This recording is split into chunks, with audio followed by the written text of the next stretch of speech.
रिया studio Delhi.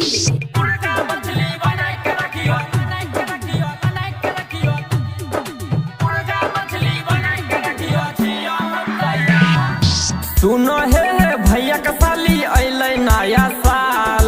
सुनो हे भैया के साली अइलै नया साल। मुर्गा मछली बना के रखियो छियो हम तैयार।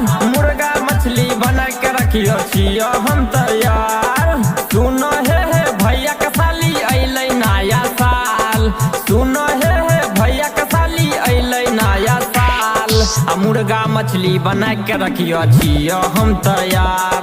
आ मुर्गा मछली बना के रखियो छियो हम तैयार। हे भैया के साली रिया स्टूडियो दिल्ली।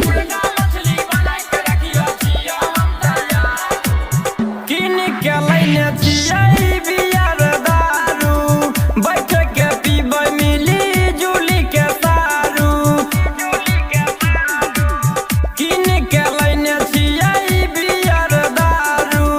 बैठ के पीबै मिली जुली के सारू। साली जे बोलतै कुछो देबै रे गाली। ओकरे बदले किने के हम बाली देबै रे। ओकरे बदले किने के हम बाली देबै रे। आ मुर्गा चिकन बना के रखिए छियो हम तैयार। आ मुर्गा मछली बना के रखिए छियो हम तैयार। गे साली रिया स्टूडियो दिल्ली। 19 में लाली देलियो 20 में बाली। 21 से अइलै देलियो लहंगा के साड़ी। 19 में लाली देलियो 20 में बाली। 21 से अइलै देलियो लहंगा के साड़ी।